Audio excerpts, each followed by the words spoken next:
Yes, children, in today's class, let us start with the try these, page number 146, congruence of triangles. The question is measure of some parts are indicated. The triangles are given and measure of some parts are given. By applying ASA congruence rule, we have to apply here ASA congruence rule and state which pairs of triangles are congruent, और देखना है कि कौन से pairs of triangles congruent हैं. In case of congruence, अगर congruent है, right the result in the symbolic form. तो हमें रिजल्ट सिंबॉलिक फॉर्म में लिखना है. So let us start. देखो 60 से 30 की ओर, तो हम ऐसे नेम करते हैं RQP. ठीक है. In triangle RQP and triangle, अब 60 से 30 की ओर मतलब ये LNM. All right. तो angle R is equal to angle L. ये रहा angle L equal to 60 degree. ये हो गया A. उसके बाद आया S. AS से करना है, तो हमने बोला RQ. तो RQ मतलब इक्वल टू LN होना चाहिए. तो लिखेंगे RQ इक्वल टू LN. है क्या RQ equal to LN? Yes, this is equal to 6 centimetre. उसके बाद angle Q must be equal to angle N. है equal to angle N 30. So angle Q equal to angle N equal to 30 degrees. ठीक है. तो ये होगा ASA. तो हम क्या बोलेंगे, therefore triangle RQP is congruent to triangle LNM by ASA congruence criteria. ठीक है. अब आ जाते हैं हम इस क्वेश्चन पे. ये थोड़ा सा समझना है ध्यान से. देखो इसमें दो ट्राइंगल्स हैं. एक तो ये वाला ट्राइंगल है,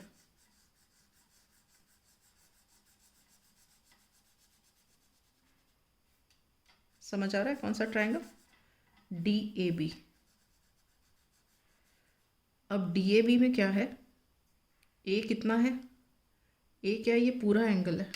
ध्यान दो, A क्या है? A ये पूरा एंगल है, ये वाला.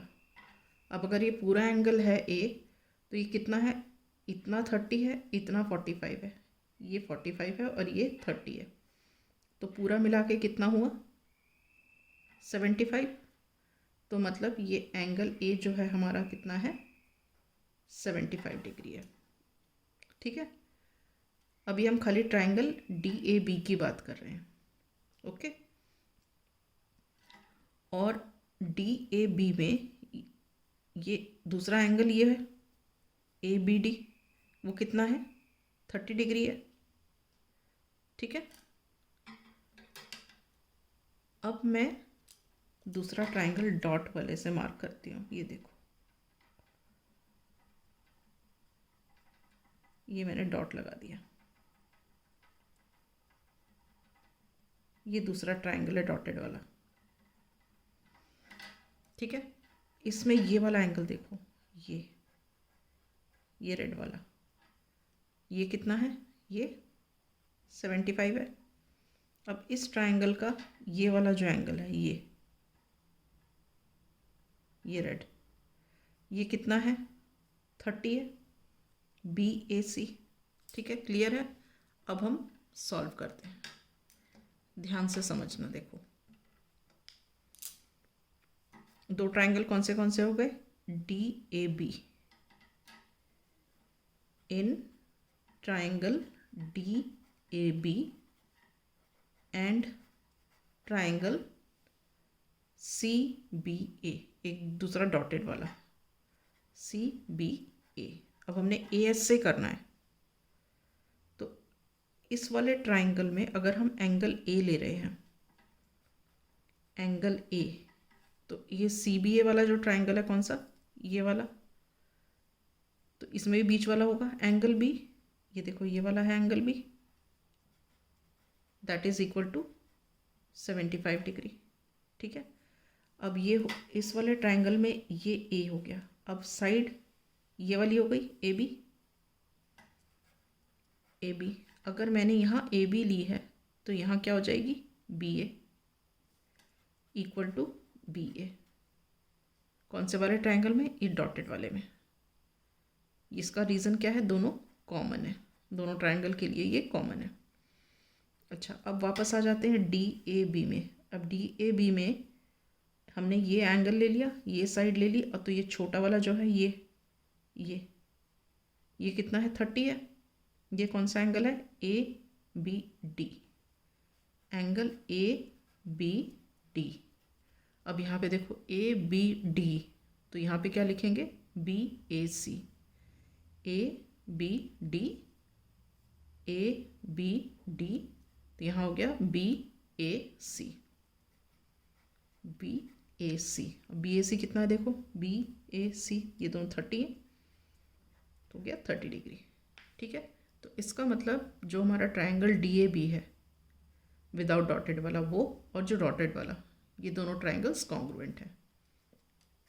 सो triangle D A B is congruent to triangle C B A by ASA congruence criteria.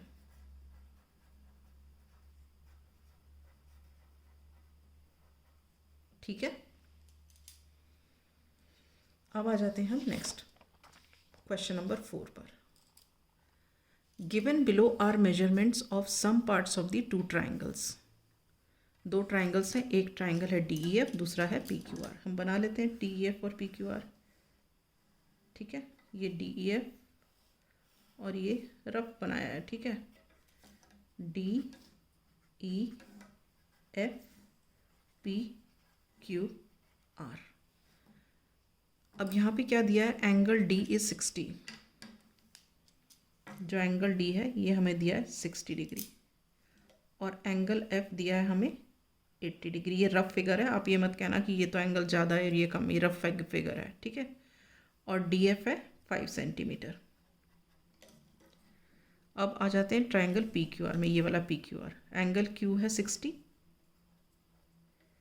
Angle R है 80, और QR है 5 सेंटीमीटर। ठीक है, अब हमें क्या करना है, examine whether the two triangles are congruent और नॉट। हमें ये देखना है कि ये दोनों ट्राइंगल्स कॉन्ग्रुएंट है कि नहीं, by ASA congruence rule.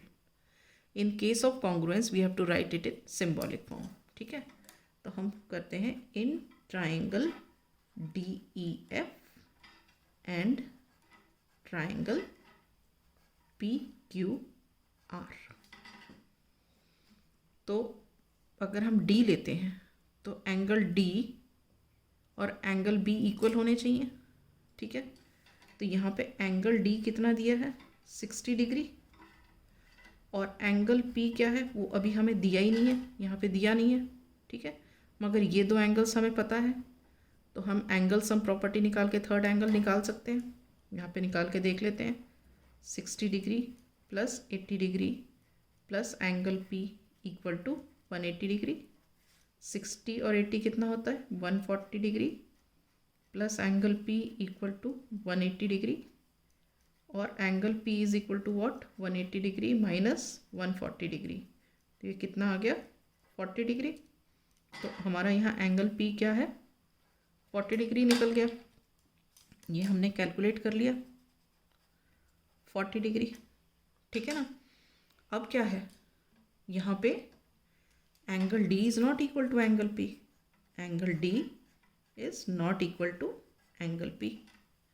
So, triangle DEF is not congruent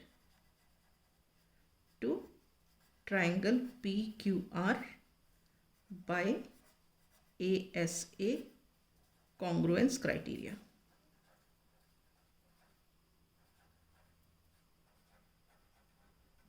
Is this clear? Right. With this, I wind up. In the next class, I shall take up the next part of this question.